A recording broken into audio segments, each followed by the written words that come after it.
कैलाशपति शिव शंकर, तुम हो भोले दया के सागर।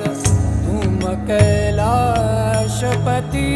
शिव शंकर, तुम हो भोले दया के सागर।